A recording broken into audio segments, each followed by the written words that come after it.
In Brent, more than 1/3 of children live in poverty, and when you grow up in such high levels of deprivation in areas such as this, and such as I have, is when you start to see that horror statistics really start to ring true.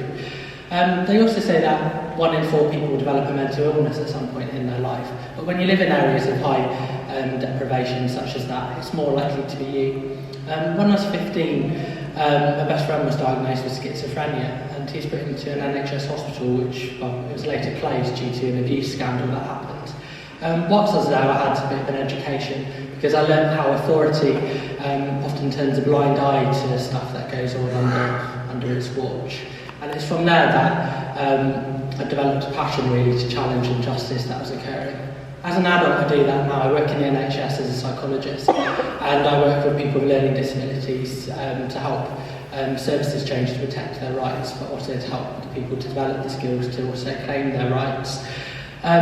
What we also believe is that it's important that we start to really listen to the people, which has been a bit of a difficulty with the democratic deficit that we've got at the moment, because it's really only on occasions such as this where you get your Member of Parliament, ex-Member of Parliament, on your candidates in front of you where they can actually start to listen. What makes the Green Party different is that it's the only party which all its policies democratically decided by its membership. That's one member, one vote. Checks don't get you anywhere in the Green Party, and neither do dodgy donations. All our policy is formed according to our core values. So we don't need polls, we don't need focus groups, we don't need to go running around Hampstead Heath trying to meet ordinary people, Mo the mechanic or Dave from IT just to pretend that we know that we're listening. Our membership decides what's important to them, and that's because it's the people that is deciding the policy. So we don't need bandwagons because we know where we're going. We've got the map, and I'd invite you all to join us because within the Green Party it's the only place where your voice will be heard. We've got 3 core issues which the Green Party think is facing the world today. The first one is an unsustainable economic system which has been characterised by boom and bust, which resulted in the Labour Party leaving no money when they handed over to the coalition. The second one is Victorian levels of poverty and inequality, which, as I spoke about earlier, has resulted in the amount of children that are living in poverty in Brent. And the third issue we've got today is a squalid political system, which is so full of scandal and corruption that we can only hope and dream for times when things will change.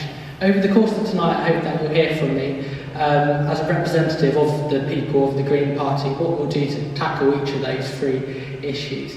And I'd like to thank you all for being here tonight.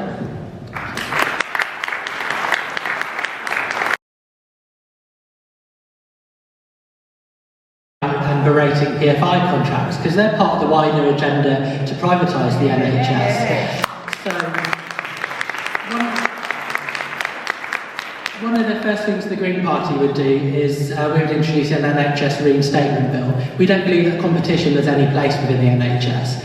As a personal example, I work in a hospital where we've got people who are desperate to move on out of beds that they're in, yet they're stuck because there's different CCGs all complaining about who's going to pick up the cost. So currently NHS England is picking up the cost, and this has taken up time and money. A lot of promises we keep hearing from the other political parties about the NHS, but the reality is they've each had terms in government and they've failed to deliver.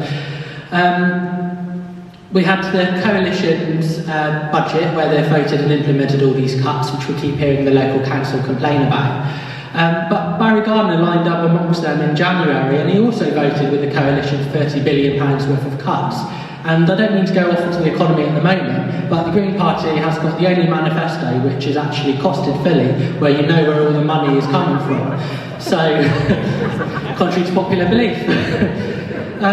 We also intend, as we said previously, on funding the social care system properly and also funding local government properly.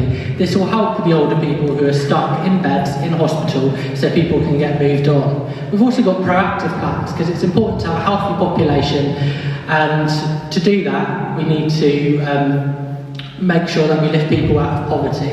So for example, more people die each year from fuel poverty than they do from car crashes.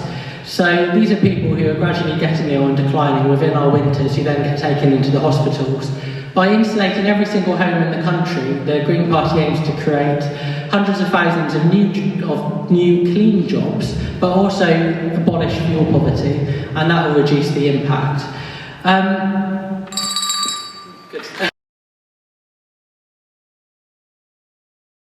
to the antics of the local council when they've been setting various different services against each other to see which ones are going to cut, then I think we can safely say that none of these parties can be trusted on the economy. Considering, as I stated previously, Ed Balls has said that there was absolutely nothing he would do differently to George Osborne's spending plans. So, well, they are planning to go in a grand coalition if you read about that in the paper. The thing about the Green Party being democratic is that we do actually listen. We're actually the only reality party when it comes to the economy. Perpetual growth is a myth. It's not possible because we've got finite resources on this planet. I'm a Cornishman, I can tell you the tin is gone. That's why it's one of the most deprived areas. So there's only so much that you can go until it's bust. Boom and bust, which we've had consistently ever since I've been alive in 1983. The Green Party listens to Nobel Prize-winning economists. We listen to the IMF. We listen to the World Bank, which says austerity does not work. This focus on the deficit is a complete and utter distraction when it comes to the economy. What we want to be doing is focusing on what sort of planet that we want to live in. The Green Party believes in something called donut economics, which was devised by Kate Raworth from Oxfam. What this is about is achieving balance when it comes to the economy. So what we've got to realise, we've got a certain amount of resources, but we've also got needs of people. So we need people to eat, we need them to have clean water, we want people to have homes, we want to respect human rights. That's our social foundation. What we don't want to do is dip below our social foundation, which is what's happening at the moment with all these children living in poverty.